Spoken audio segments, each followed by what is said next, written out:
Welcome to the video book summary of Stop Overthinking, 23 Techniques to Relieve Stress, Stop Negative Spirals, Declutter Your Mind, and Focus on the Present by Nick Trenton. This book is all about freeing yourself from the trap of anxiety and stress that is caused by overthinking. Are you tired of feeling overwhelmed and trapped in a never-ending thought loop? Do you want to break free from the self-imposed mental prison that holds you back? Then this book is for you. Author Nick Trenton, who grew up in rural Illinois and has a background in behavioral psychology, understands what you've been through and the situation you find yourself in.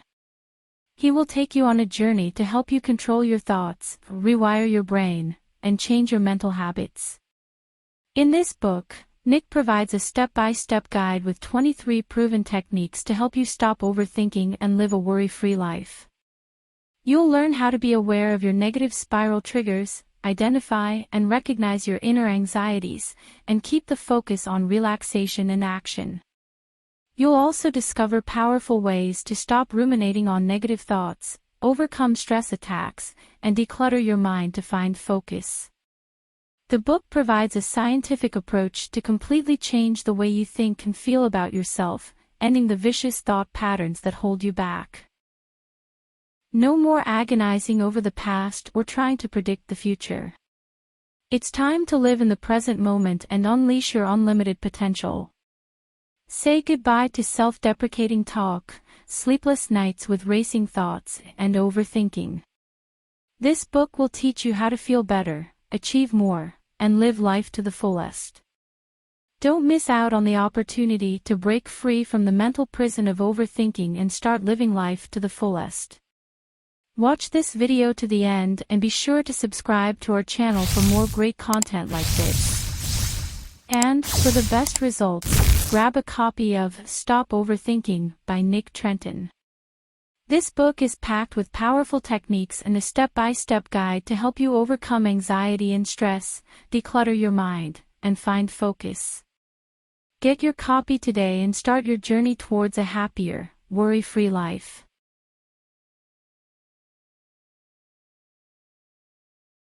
In Stop Overthinking by Nick Trenton, the author takes you on a journey through 6 powerful chapters designed to help you break free from the cycle of anxiety and overthinking.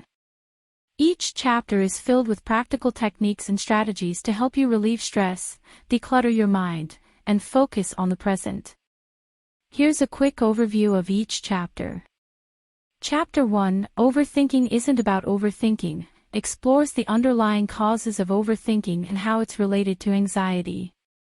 Chapter 2, The Distress Formula and Then Some, delves into a formula for reducing stress and offers additional techniques to help you stay calm and centered. Chapter 3, Manage Your Time and Inputs, teaches you how to better manage your time and inputs to reduce stress and improve your focus. Chapter 4, How to Find Instant Zen, provides tips and tricks for finding instant peace and relaxation, even in the most stressful of situations. Chapter 5, Rewire Your Thought Patterns, helps you rewire your brain and overcome negative thought patterns, leading to a happier and more fulfilling life. Chapter 6, Newfound Attitudes and Emotional Regulation, discusses how to cultivate a new attitude towards life and better regulate your emotions, leading to greater inner peace and happiness. The first chapter of Stop Overthinking delves into the topic of overthinking, presenting it as a multifaceted and detrimental mental activity. It goes beyond just thinking too much and highlights its negative impact on our well-being and how it doesn't serve us in any way. The chapter introduces the reader to a fictional character named James, who exemplifies the issue of overthinking. James is a young man who is worried about a health issue and starts researching online, but instead of finding answers, he becomes more alarmed and begins to overthink things. He starts to worry about his thoughts and the impact they might have on his health, leading to a vicious cycle of rumination, self-doubt, and negative self-talk. He wonders if he has anxiety or schizophrenia and feels that nobody else agonizes over nothing like he does, causing depression and self-criticism. The chapter serves as an illustration of the harmful effects of overthinking and sets the stage for the rest of the guidebook to help the reader break free from this vicious cycle.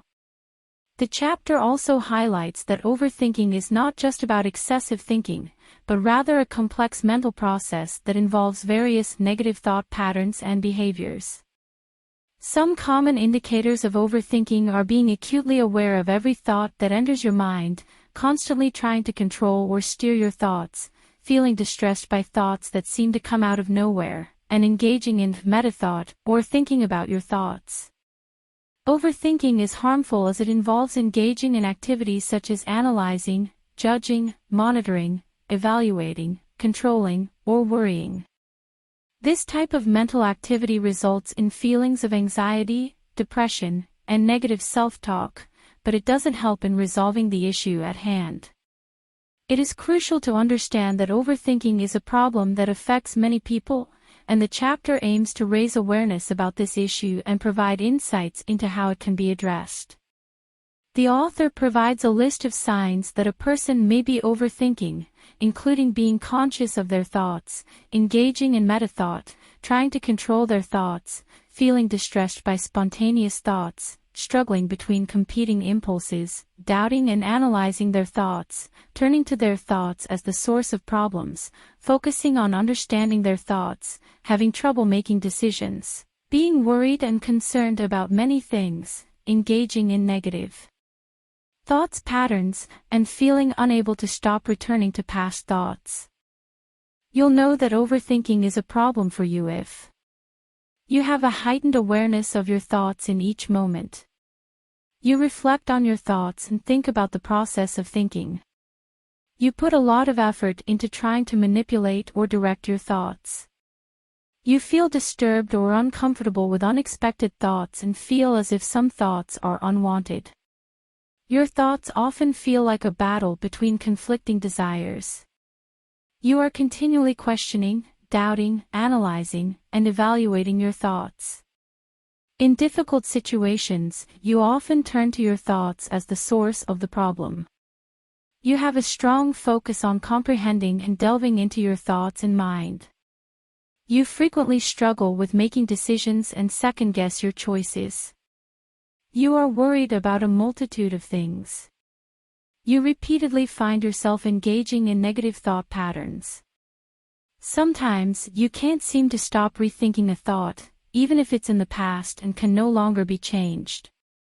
The act of overthinking can sometimes be seen as a good quality, such as being mindful and questioning reactions to make better decisions. However, the essence of overthinking is to think more than necessary, which can be harmful. On the other hand, thinking is a valuable gift that makes us who we are and leads to many successes. The brain is a useful tool, but when we overthink, it undermines its own power.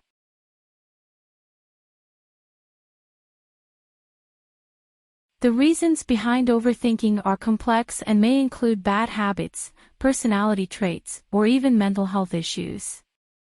People often become obsessed with why they overthink, but the root causes are often not the focus of the overthinking itself.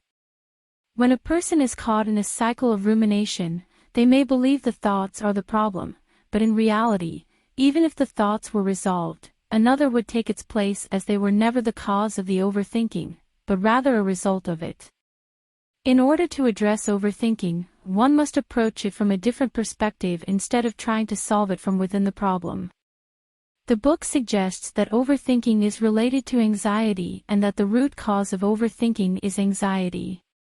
Research on anxiety is ongoing and it is believed to be a result of a combination of personality, biology, past trauma, culture, and other factors. People may experience anxiety about money, relationships, and other stressors, but these may not necessarily be the cause of the anxiety and overthinking. Some people may experience high levels of stress and pressure without feeling anxious or overthinking. In trying to understand the causes of anxiety, it's important to consider that multiple factors may contribute to its development.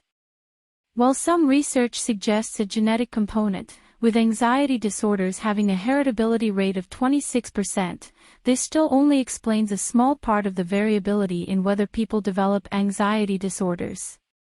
The remaining 74% can be influenced by environmental factors such as family history, past experiences, and current lifestyle.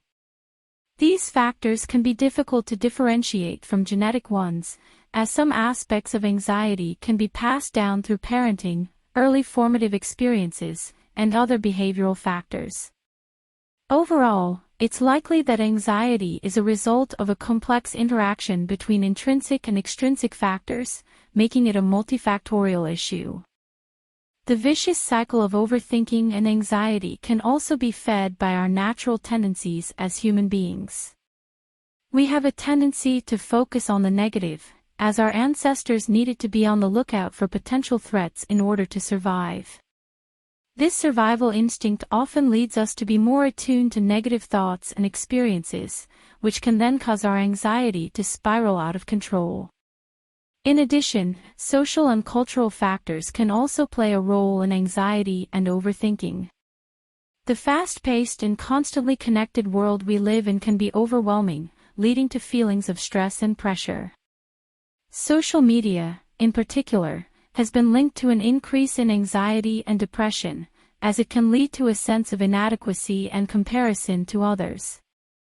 In conclusion, while genetics may play a small role in anxiety and overthinking, there are a multitude of factors that contribute to these experiences. By understanding these underlying causes, we can work towards managing and reducing our anxiety, and break the cycle of overthinking.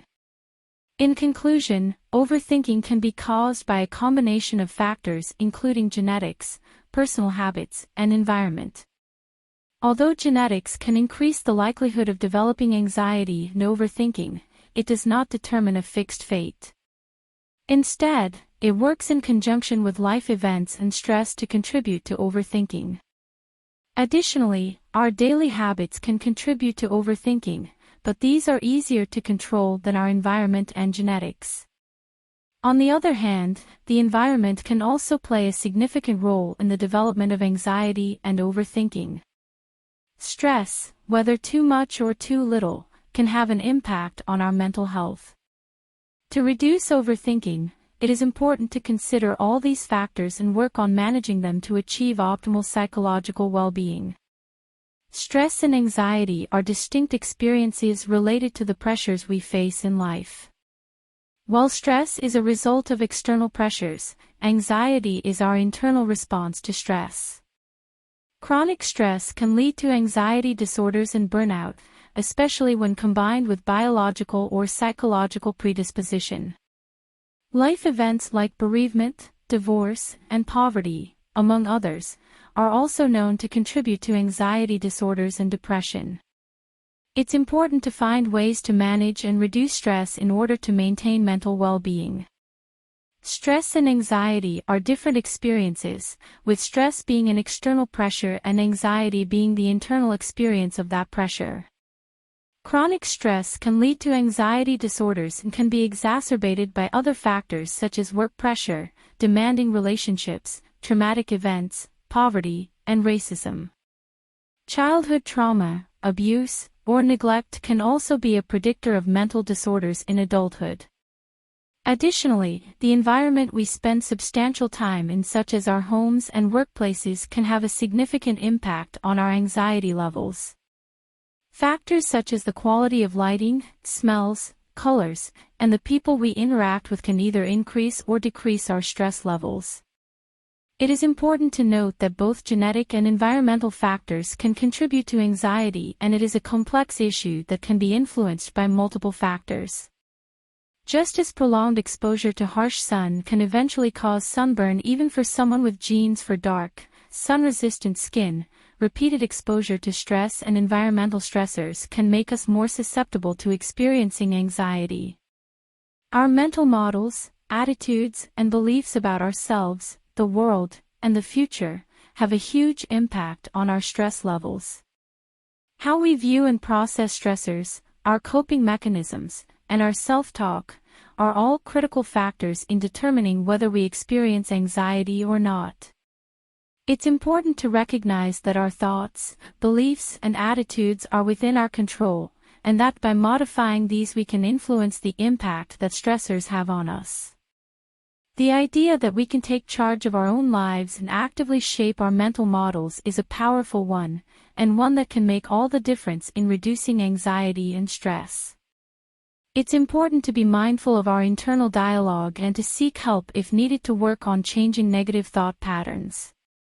People's experience of stress is determined by their appraisal of a situation, not the situation itself.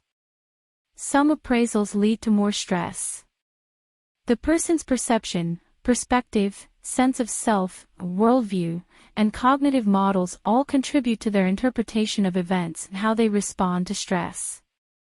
The focus is on empowering the individual to change their outlook to better manage anxiety and overthinking, rather than changing genetics or eliminating stress in the environment.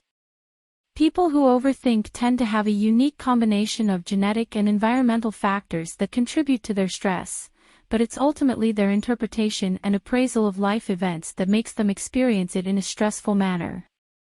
The book will focus on changing the way one views their life and the world, by empowering them to take control of their own well-being.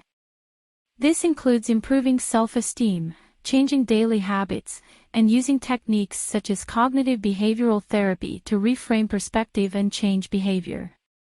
The aim is to generate hope and excitement, rather than fear, and to help the individual take control of their life and stress, instead of feeling like it's controlling them. As we discussed earlier, James is an individual who experiences chronic overthinking and anxiety. The constant worry and stress that comes with overthinking has significant effects on a person's overall health and well-being, both physically and mentally. When a person perceives a threat, their brain triggers a cascade of hormones and neurotransmitters, leading to the fight-or-flight response. This response prepares the body to survive, but if it is chronic, it can have long-term consequences on the body, such as cardiovascular disease, insomnia, hormonal imbalances, and more. Prolonged physical stress also impacts other areas of life, such as immune system suppression, memory issues, and disturbed digestion. Therefore, it is crucial to take control of our well-being and address the root cause of chronic overthinking and anxiety. The physical, mental, and environmental effects of overthinking and anxiety are all interconnected and can have a serious impact on one's life.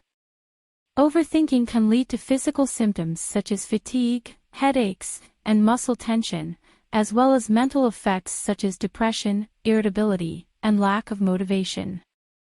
The broader social and environmental effects include damage to close relationships, poor performance at work, and engaging in addictive or harmful behaviors.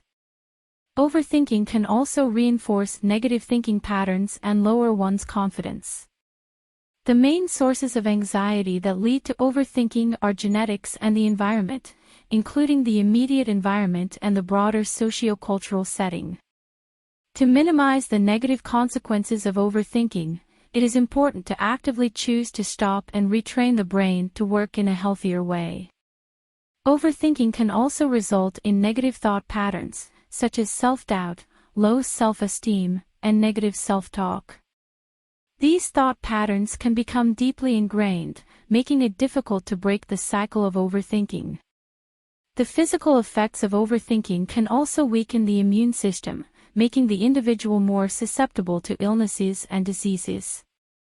Chronic overthinking can also lead to sleep disturbances, such as insomnia, which can further exacerbate the negative physical and mental effects. Overthinking can also lead to anxiety disorders and depression, which can have a significant impact on the quality of life. It's important to understand that overthinking is a habit, and like any other habit, it can be broken with effort and determination. There are several strategies and techniques that can help individuals reduce overthinking, such as mindfulness, relaxation, exercise, and talking to a therapist. The key to breaking the cycle of overthinking is to become more aware of the thought patterns and to learn how to change them. This can be done by practicing self-reflection, learning new coping strategies, and working to improve one's self-esteem and confidence.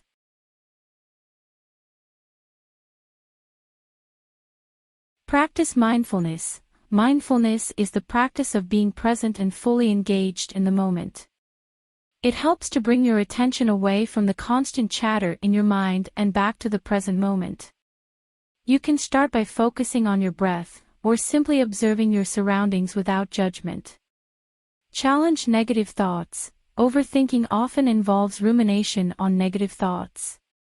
Instead of giving into these thoughts, try to challenge them. Ask yourself if the thought is really true, and consider evidence that suggests otherwise. Limit exposure to triggers. Identify the situations or people that trigger your overthinking, and try to limit exposure to these triggers as much as possible. If you can't avoid a trigger, try to prepare yourself ahead of time so you can handle it with more ease. Practice self-compassion. Overthinking often stems from self-criticism. Practice self-compassion by treating yourself with the same kindness and understanding that you would show to a friend. Stay active. Physical activity is a great way to reduce stress and clear your mind. Whether it's taking a walk, going for a run, or practicing yoga, make sure to include some form of physical activity in your daily routine. Connect with others. Spending time with loved ones and building supportive relationships can help to reduce stress and provide a sense of comfort. Get enough sleep. Poor sleep can contribute to overthinking and make it harder to manage stress. Make sure to get adequate sleep each night to help you feel more rested and refreshed. Seek professional help. If you find that overthinking is significantly impacting your life, seeking the help of a therapist or counselor can be very beneficial. They can help you work through negative thought patterns and develop coping strategies.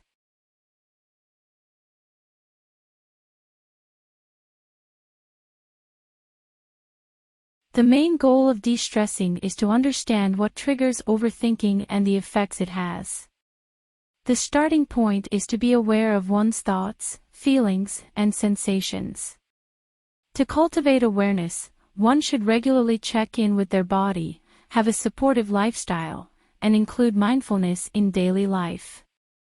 Stress can feel overwhelming when it piles up, but it's important to take a break and notice what's happening. It is stated that awareness is not rumination and is about turning one's attention to both their inner and outer experience without judgment. By being aware, one can identify the triggers of overthinking and take informed action to reduce it. The author suggests several ways to cultivate awareness, such as regularly checking in with one's bodily sensations, thoughts, and feelings, having a supportive lifestyle, and incorporating mindfulness into daily life. The passage provides an example of how stress can pile up and feel overwhelming, but emphasizes that there are always ways to stop and take a breath to notice what's happening. This helps in reducing stress and gaining control over one's thoughts and feelings. The author introduces the 4 A's of stress management, which are a framework for responding to stress. The 4 A's of stress management provide a comprehensive approach to managing stress and promoting well-being. The first step of avoiding stressors involves recognizing and removing stressors from your life where possible. If you cannot avoid a stressor, the second step is to alter it. This could involve negotiating with people or finding a way to combine enjoyable activities with necessary tasks. When it is not possible to avoid or alter the stressor, the third step is to accept it. This means acknowledging your feelings about the situation and accepting that there is nothing you can do to change it. Finally, the fourth step is to adapt to the stressor. This involves making long-term changes to better cope with the situation and promoting a more optimistic outlook. By following these 4 steps, individuals can effectively manage stress and maintain their well-being. Another effective way to bring more awareness to the daily stress experience is through journaling. A stress diary can help identify triggers that cause anxiety and help with managing stress levels. To use a stress diary, you can record the date and time, your current feelings on a rating scale or using feeling words, physical symptoms like sweaty palms, level of productivity, and any recent stressful events. You can also write about the causes of your current state and how you responded to it. For example, on February 4th, you receive a message about your dad needing surgery. Your stress level is at 4 out of 10, feeling apprehensive, tired, and experiencing a weird knot in your stomach. You have trouble focusing on work and rate your effectiveness at January 10th. The cause of your stress is the worry about something bad happening to your dad. To cope with the stress, you are avoiding replying to the message, but you realize that it is making your anxiety worse. This diary entry can help you pinpoint the trigger and how you responded to it, allowing you to make informed steps towards managing your stress levels. Here is another example. If you notice that you tend to feel stressed every time you have to attend a meeting, you can take steps to prepare yourself better, such as creating an agenda or practicing deep breathing exercises. If you find that you tend to feel overwhelmed when you have too much work to do, you can talk to your boss about adjusting your workload or delegate tasks to others. By keeping a stress diary, you can make sure that you're taking proactive steps to manage your stress levels. This can help you to live a more balanced and fulfilling life, free from the negative effects of stress. Journaling can be used as a tool to release emotions, gain self-knowledge, or keep track of daily goals and priorities. However, it may not be suitable for everyone and can even worsen perfectionism. It is important to finish every journaling session with something positive and grounding to avoid excessive negativity and overthinking.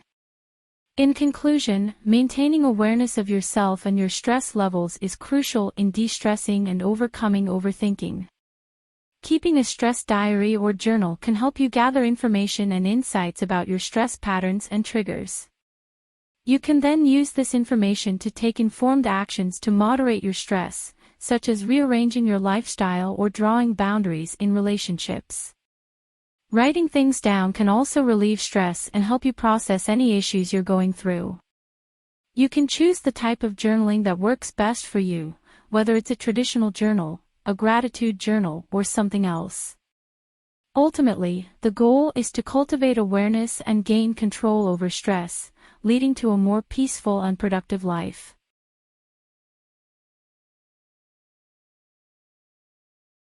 The technique can be used for managing stress and anxiety by focusing on the present moment and the 5 senses.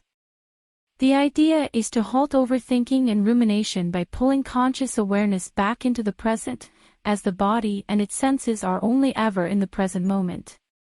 This technique is useful for those experiencing panic attacks, but can benefit anyone who feels overwhelmed by stress. By focusing on the 5 senses, individuals can ground themselves in reality and interrupt the anxiety spiral that can result from overthinking and excessive worry. The technique highlights the power of the mind in creating and perpetuating feelings of anxiety and stress, and the importance of focusing on the present moment to find relief. The next time you experience anxiety and panic, try this method to help calm your mind. Stop and take a deep breath. Look around and identify 5 things you can see in your environment. This can be anything from a lamp to a painting on the wall. Take time to examine each one in detail. Identify 4 things you can touch or feel. This can include the weight of your body, the texture of your clothing, or the smoothness of a car window. Identify 3 things you can hear, such as your own breath, traffic, or birds. Identify 2 things you can smell. This may take a little effort, but everything has a scent if you pay attention. Identify 1 thing you can taste. This could be the flavor of coffee or simply exploring the sensation in your mouth. Take a moment to dwell on these sensations and become more aware of your environment. Narrative therapy is a type of therapy that focuses on the idea that our lives are part of a larger story or narrative that we have created for ourselves. The goal of this therapy is to help people detach themselves from their problems and see them as separate from themselves. This is achieved through the technique of externalization, which involves seeing problems as something outside of ourselves, and not as a part of our identity. To externalize problems, people can use different techniques like writing, painting, singing, dancing, or drawing. This allows them to get a different perspective and to see their problems in a new light. Another technique used in narrative therapy is deconstruction, where people break down their story and examine each event separately, rather than seeing everything as one big problem. The aim of narrative therapy is to empower people and to help them recognize that they have the power to change their problems and their story. By focusing on the idea of a larger narrative, people can gain a new perspective and see their problems in a new light.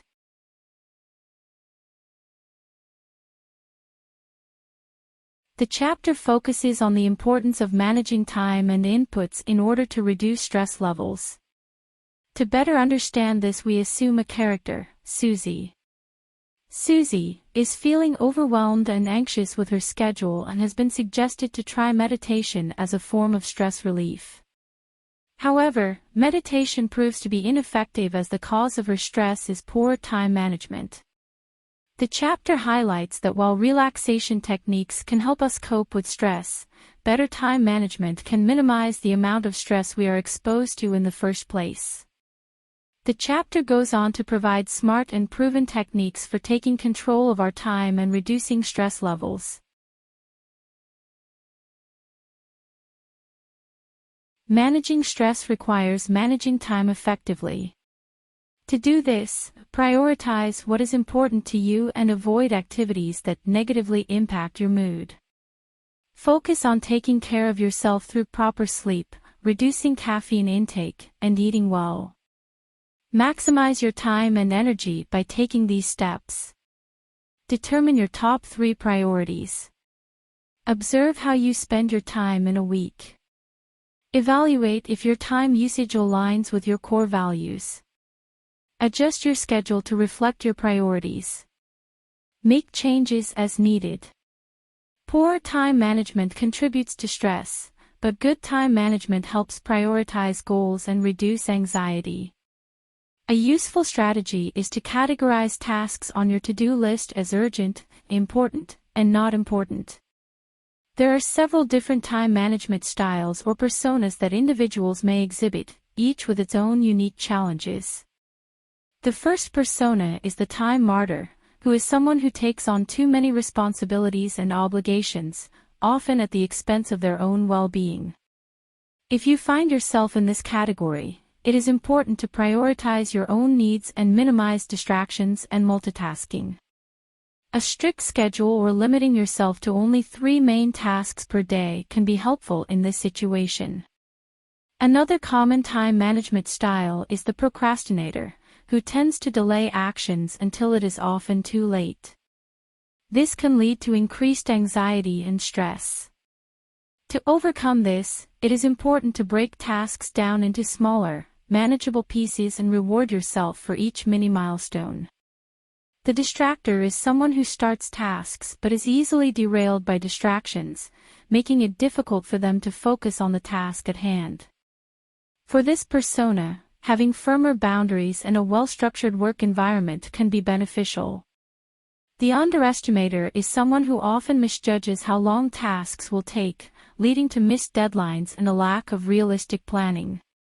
To overcome this, it is important to allocate adequate time for each task and take a step-by-step approach to ensure a more realistic appraisal of the process.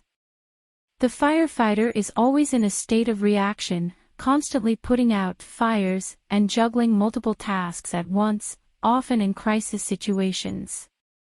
To prevent burnout, this persona could benefit from delegating tasks more effectively and differentiating between important and urgent issues. Finally, the perfectionist is someone who struggles to complete tasks because nothing ever meets their image of the perfect outcome. This can often be a result of a fear of finishing or an intolerance of good enough outcomes. To overcome this, it is important to set boundaries, have realistic plans, and delegate tasks where possible.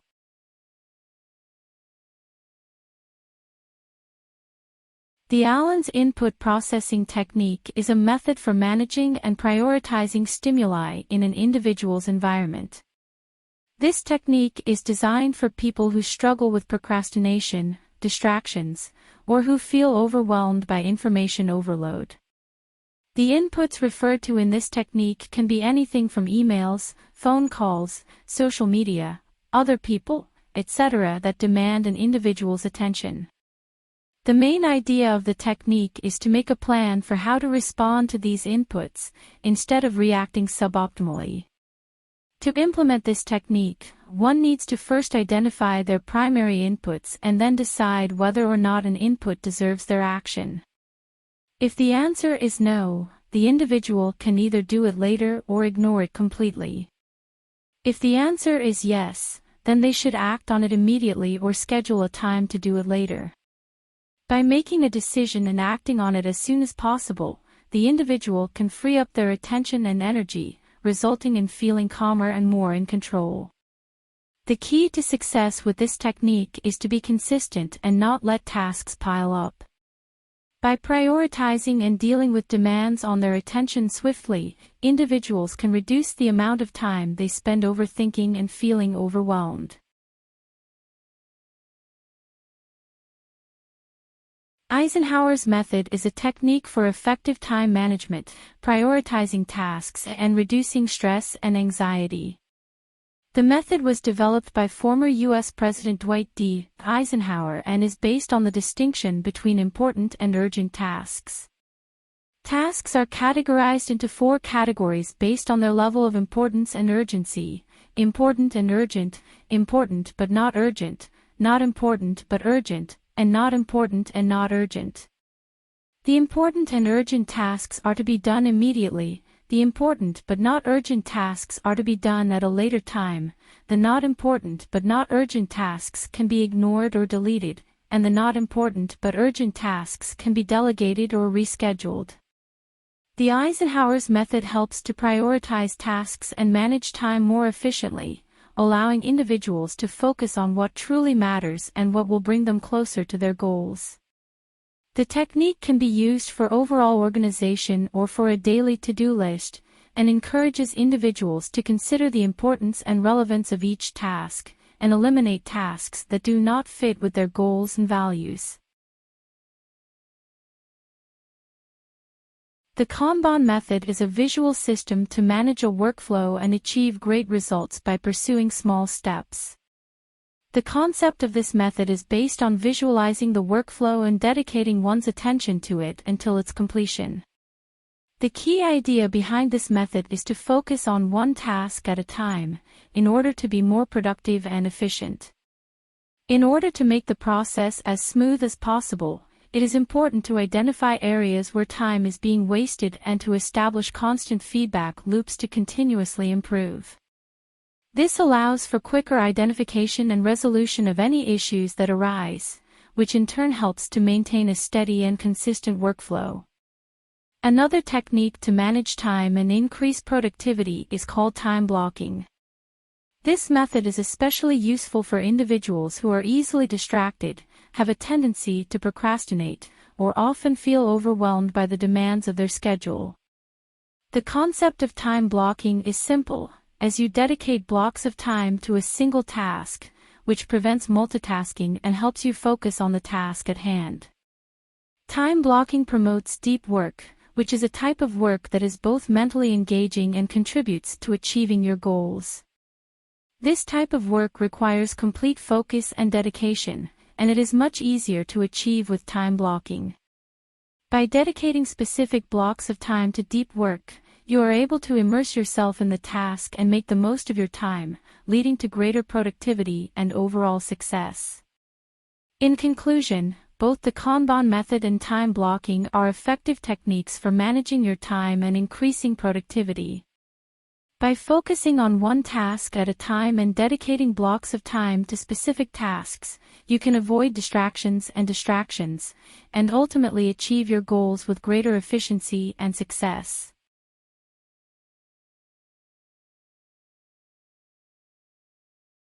The chapter is discussing how structuring and organizing time can help manage stress levels and reduce overthinking. However, unexpected events can still lead to anxiety. To address this, the author discusses 3 relaxation techniques: autogenic relaxation, progressive muscle relaxation, and visualization. These techniques encourage calm focus and awareness of the body, reducing stress hormones and improving physical and mental health. These practices can be done with a professional or at home and can be used as a daily preventative or immediate remedy for stress. Autogenic training is a technique that promotes relaxation and helps to reduce anxiety by using a combination of visual imagery, breathing, and body awareness. The concept of autogenic training was proposed by Johannes Schultz in the 1920s, who was interested in hypnosis and other forms of deep relaxation. Autogenic training aims to induce a calm state of mind and body at will, which is excellent for those suffering from anxiety. There are autogenic training centers all over the world, mostly in the UK, Japan, and Germany, that offer training based on Schultz's research. Alternatively, you can also pursue autogenic training through a certified psychotherapist. The idea behind autogenic training is to deliberately calm the central nervous system, which is the origin of anxiety and overthinking. Instead of being reactive and helpless in the face of stressful thoughts and sensations, you learn to control and direct them, regulating your own emotional state and physiological arousal. The autogenic training process consists of 6 main techniques that span the entire body and mind, and a typical session lasts about 20 minutes. The trainee begins in a comfortable position, and the trainer uses verbal cues to guide the trainee's attention to body sensations. For example, the trainer might say, "I am completely calm," followed by, "My right arm is heavy," repeating these cues multiple times as they move through the body. At the end of the session, the process is reversed using phrases such as, "My arm is firm up," and "I am alert," to awaken the trainee from the relaxation. In conclusion, autogenic training is a useful tool for mitigating stress and reducing anxiety, and by practicing it regularly, you can develop a powerful inventory of stress management techniques that you can pull out whenever necessary. It's important to note that autogenic training is a skill that requires time and practice, but once mastered, it can be a valuable addition to your overall stress management strategy. Guided imagery and visualization is a mental technique that involves using your imagination to create a calming and relaxing scenario. By painting an image in your mind that incorporates all of your senses, you can bring your awareness, thoughts, and sensations into the present moment, thereby reducing stress and promoting relaxation. This technique can be performed alone or with a recording, professional, or even in conjunction with other practices like massage, progressive muscle relaxation, or yoga. To perform visualization, you simply need to find a quiet and comfortable place where you won't be disturbed. Begin by relaxing your breathing and focusing on your emotions. Next, imagine in as much detail as possible a location that makes you feel happy, calm, or energized. This could be a forest, beach, or even a crystal palace on a distant planet. As you imagine the details of the location, also focus on how you want to feel, such as calm and content. Spend at least 5 to 10 minutes in this place, imagining yourself there, and enjoying the sensation of calm. Once you feel ready, gently return to reality, stretch, and perhaps even close the image by imagining it being folded up and put into your pocket to access later. As you practice visualization, you will become more skilled and able to control your state of mind, using your imagination to promote relaxation and reduce stress.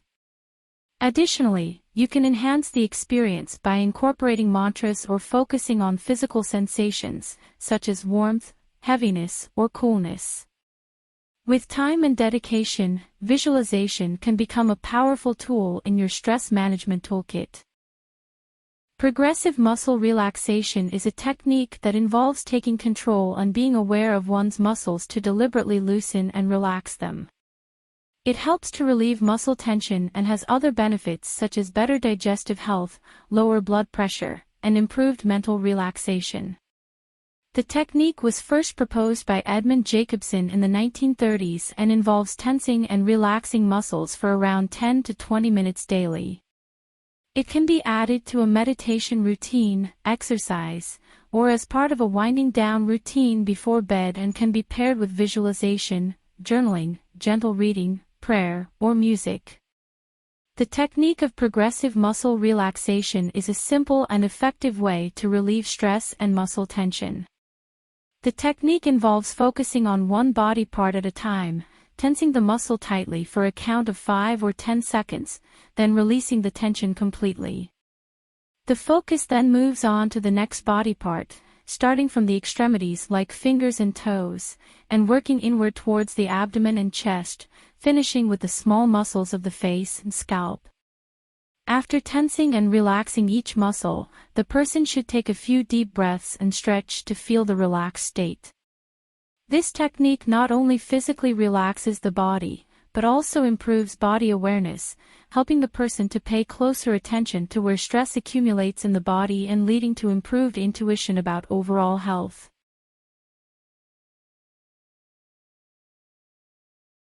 This chapter focuses on the importance of rewiring one's thought patterns in dealing with anxiety. It explains that the mind plays a significant role in shaping our experience of anxiety, and that the way we think, our mental structures, and our inner interpretation of the world shapes our perception. Cognitive behavioral therapy, CBT, aims to address negative thought patterns and help people generate more adaptive and helpful thoughts. CBT is commonly used for anxiety disorders, but its techniques can also be applied to everyday stress caused by negative thoughts.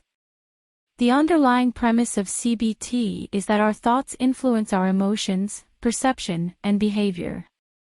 By changing our thoughts, we can change our emotions, perception, and behavior. An example is provided to show how changing one's thought pattern can result in a different emotional response and behavior. Cognitive distortions are unconscious, irrational thought patterns that can lead to negative emotions and distorted views of reality. By recognizing these patterns, one can learn to challenge them and replace them with more helpful and accurate thoughts. Common types of cognitive distortions include all-or-nothing thinking, overgeneralization, mental filter, discounting the positive, jumping to conclusions, magnification and minimization, emotional reasoning, should statements, and labeling. By identifying and changing these thought patterns, one can develop a more accurate perception of the world and experience greater peace and well-being. The first type is all-or-nothing thinking, which is a black and white view of the world where everything is either completely right or completely wrong, with no gray area in between. This type of thinking is associated with negative emotions such as depression, helplessness, and inflexibility. The second type is overgeneralization, where people make broad statements based on very little evidence. This type of thinking can raise anxiety levels and magnify perfectionistic tendencies. The third type is internalizing or externalizing, where people either blame themselves or others for external events. Internalizing is when a person assumes that they are the cause of a particular phenomenon, and this leads to self-blame and low self-esteem. Externalizing is when a person blames others for something that is their own responsibility. Both of these distortions remove personal agency and lead to feelings of helplessness. The fourth type is favoring the negative, discounting the positive, where people tend to focus on negative events and ignore positive ones. For example, if a person fails 1 out of 100 tests, they might only focus on the one failure and ignore the 99 successes. This type of thinking is based on a core belief that things will always be bad, and as a result, good things are not even seen anymore. The final type is emotional reasoning, where people assume that their emotions automatically point to the truth of a situation. For example, if someone feels that their performance review won't be positive, they might assume that their suspicions are true, even though they don't really know the outcome. This type of thinking can lead to lower self-esteem before even knowing the truth. The antecedent behavior consequence (ABC) model is a useful tool for individuals who want to better understand and change their thought patterns. The ABC model provides a framework for examining the relationship between our thoughts, behaviors, and emotions. The ABC model states that our thoughts, feelings, and behaviors are interconnected and influence each other. The antecedent is the event or situation that precedes the behavior is the response or action that follows the antecedent, and the consequence is the outcome of the behavior. By examining this sequence, individuals can identify their cognitive distortions, also known as negative thoughts or beliefs. To put the ABC model into practice, individuals can keep a journal or record of their thoughts and behaviors. By recording the date and time, a description of the situation, the automatic thoughts and emotions that arose, an alternative response, and the final outcome, individuals can gain a better understanding of their patterns of thinking and behavior. This can be a powerful tool for changing negative thought patterns and improving mental health and well-being. Another technique that can help is mindfulness meditation, which involves focusing your attention on the present moment and non-judgmentally observing your thoughts and feelings. By practicing mindfulness, you become more aware of your self-talk and you can start to challenge and reframe negative thoughts. Additionally, gratitude journaling can also help shift your focus towards the positive things in your life and help you recognize the blessings that are often taken for granted. Writing down what you're thankful for each day, no matter how small, can help to reduce stress, anxiety, and negative self-talk. In conclusion, it's important to take control of your self-talk and adopt healthy habits that promote positive and supportive self-talk to improve your mental and emotional well-being. Chapter 6 focuses on new attitudes and emotional regulation. In this book, the problem of overthinking, which is rooted in anxiety, has been discussed from multiple perspectives, and different solutions have been proposed, including managing time and stress, taking control of thoughts and emotions, and reducing physical tension and stress. The ultimate goal is to not just learn temporary tips, but to become a new person who is calm, in control, and confident in their abilities to handle any challenge or tension. The difference between someone who is overwhelmed by negative overthinking and someone who is composed is simply a matter of attitude. This chapter brings together the essence of the techniques discussed earlier to present a non-anxious person's mindset and perspective. It is a manifesto of 5 attitudes and emphasizes that one can always choose to be more aware and direct their awareness in a positive manner. The hope is that with regular practice, the previous techniques will lead to these attitudes. Attitude 1. Focus on what you can control, not on what you can't. Attitude 1. Focus on what you can control, not on what you can't is a philosophy that encourages individuals to channel their energy and efforts into areas that they have control over, rather than wasting their time and energy on things they cannot change. This means that instead of worrying or feeling overwhelmed by situations that are out of their control, individuals should concentrate on their own actions and behavior and make changes within themselves. By focusing on what they can control, individuals can improve their lives and find a sense of empowerment and satisfaction. Attitude 2. Focus on what you can do, not on what you can't. Attitude 2 is about focusing on what you can do, instead of dwelling on what you can't. This mindset encourages you to acknowledge that you play an active role in your life and that taking action can help you overcome stressful situations. By taking action, you can feel empowered and see obstacles as opportunities instead of hindrances. The idea is to shift your perspective from a negative one to a more positive and proactive one. Attitude 3. Focus on what you have, not on what you don't have. Reach confidence by focusing on possible solutions. Don't dwell on what's missing because you'll never come up with a solution. Attitude 4. Focus on the present, not on the past or the future. Conscious awareness lives in the present, not in the past or the future. Put your thoughts on the single place where they'll make a difference, the right now. Attitude 5. Focus on what you need, not on what you want. Identify what's actually necessary to achieve happiness and well-being. This is an easy way to prioritize what's important. Invert certain emotions to positively affect our actions and behaviors. The idea is to identify an emotion you're feeling, fully commit to reverse it for a few minutes, and see the results. This was the complete summary of Stop Overthinking by Nick Trenton. We hope it helped you a lot to tackle overthinking. To get most out of this book, please get a copy of the book from the link in description and don't forget to subscribe our channel for more helpful content like this.